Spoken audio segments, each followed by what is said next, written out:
Throughout life, we go through many pains. Some of us have lost loved ones. Others are homeless. But despite all of that, I can tell you with my full chest, right here, right now, there is nothing worse than being a Sonic fan in the 2010s. We all love Sonic. Maybe not. But for a while, he was good. He was great even. And then he wasn't. But he came back.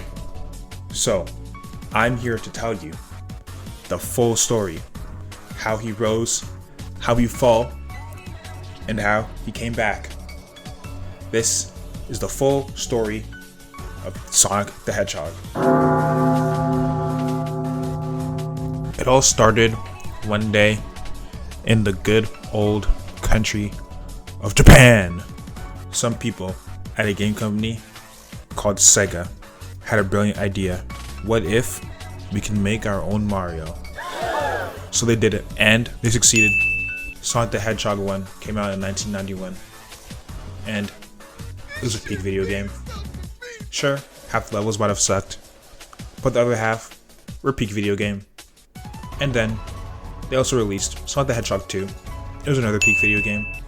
And then they released Sonic the Hedgehog 3, and they split it in half. So that was weird. But then the second half came out. It was a peak video game. And then guess what? They did it a fourth time. Sonic CD. And it was another peak video game. All four of these games, they meant something to a lot of different people. They were undeniably a golden age for Sega. They allowed Sega to be so rich. They had so many consoles sold because of these four games. And after that, they didn't really know what to do. The 3D era of video gaming was coming up, and they needed their big boy, their Blue Burr, to clutch up for them. But they weren't able to do it. They released a console, and they couldn't get a Sonic game out. And because of that, the console sold like shit. So then, there they were. No money, no funds, but they had to release something. So, they released Sonic Adventure. And it was a good game. It was a very good game. That game, it was a very good transition to 3D Sonic. But it wasn't enough. It wasn't enough. Sega stopped making consoles, and now they are very, very broke. Despite that, they continue to release games. They released Sonic Adventure 2 on the console that died 6 months after it died or whatever.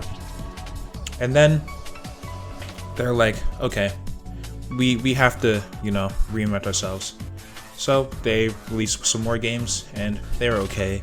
You had Sonic Heroes, you had Sonic Shadow the Hedgehog, but then they decided to do something really stupid, really, really dumb. And this is where it just got horrible for them. They decided to rush the release of their next game, Sonic the Hedgehog 2006.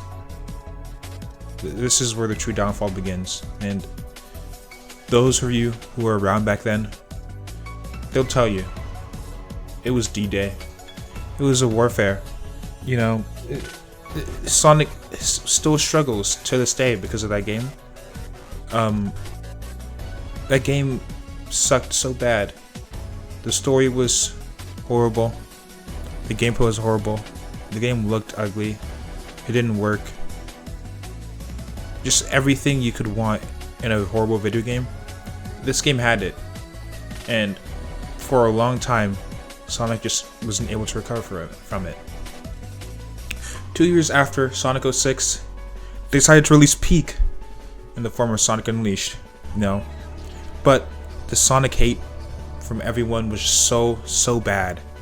IGN gave it like a 4 out of 10 or something. Every outlet they just panned it. No one liked that game, even though it was a good game. So Sega was like, oh no, what do we do? Oh, we're cooked. So they were just like, alright, we'll just make like the safest game ever. People liked the boost from Sonic Unleashed. So we'll just do that, but only that. we'll make a game where it's only boost. So they made Sonic Colors for the Wii. People liked this one for a long time. It was probably the highest rated Sonic game of, I think. I don't know. Don't fact check me on that one. And then a year later, they did it again. They released Sonic Generations. It's a boost game, but it also had classic Sonic. So it was celebrated because we're celebrating Sonic as a franchise for 15 years or something like that. And it also was reviewed quite well. It was a very good game. Very good game. But then they took a break, I think. And then they let Sonic off to another developer. And that game sucked.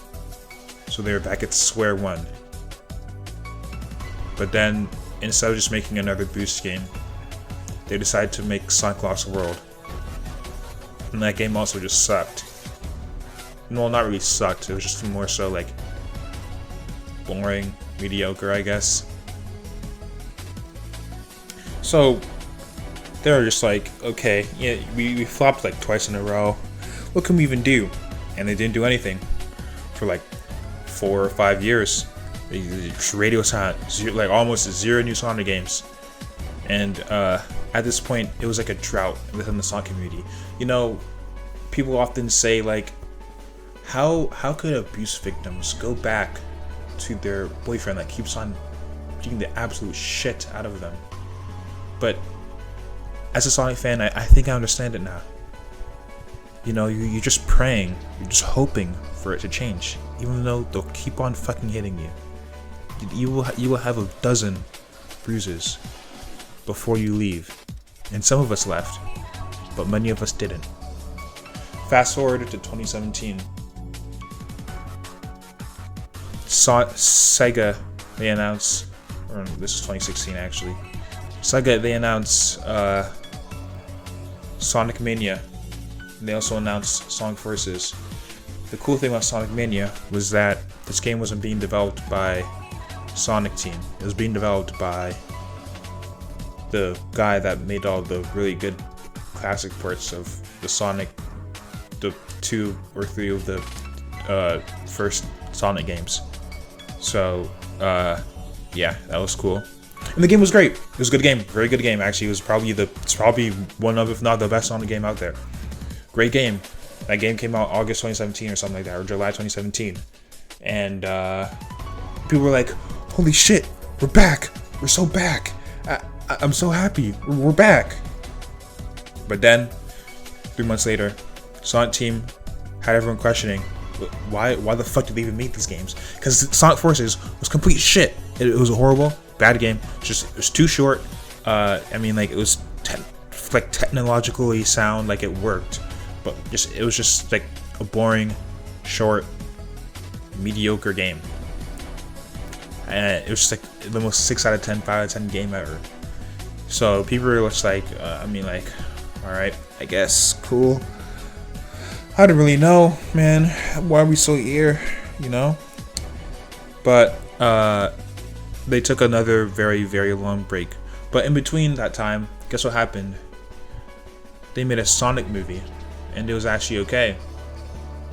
And then they made a second one, and it was actually okay.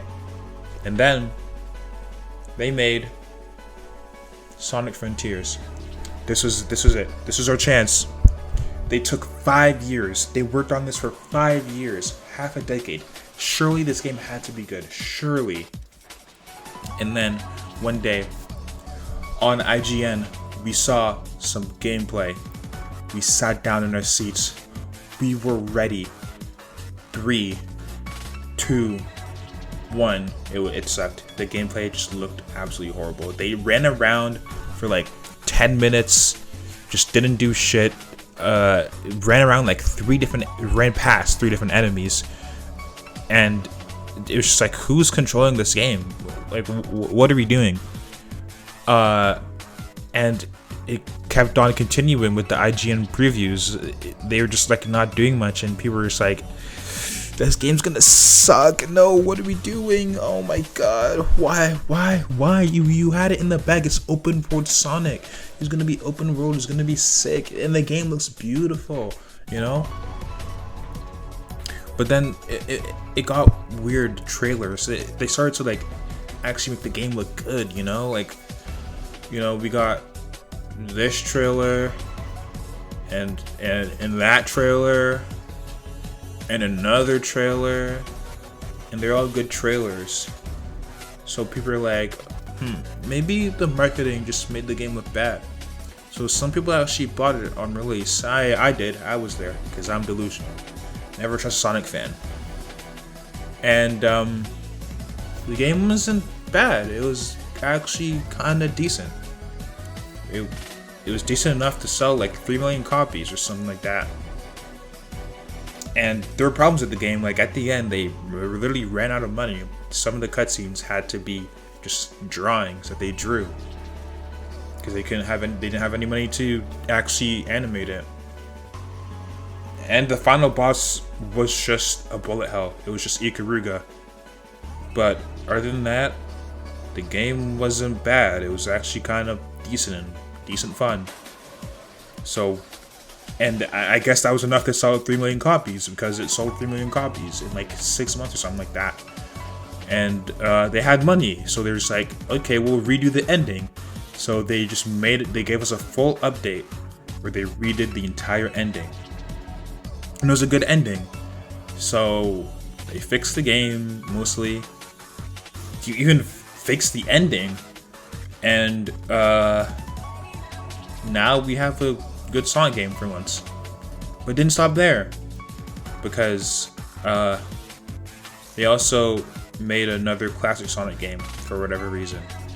It was just alright, I guess. But then they made Sonic X Shadow Generations. You see, I kind of skipped over a few details, if you can tell. You know, during this time, the 2020s, Sega really wanted Sonic to have a new release every year, and so far I think they've been doing that.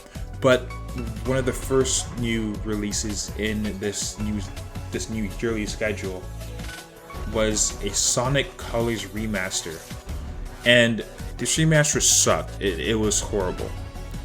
So going into a Sonic Generations remaster, people were a little skeptical, but not as much, because it was also being done in-house, because the Sonic Colors remaster wasn't being done in-house. You see, the studio that did the Sonic Colors remaster just like lies to publishers and developers all the time, just to get a quick buck. So after that horrible experience, Sega was just like, okay, you know what, we'll do it ourselves, you know? Thanos emote. So they did themselves.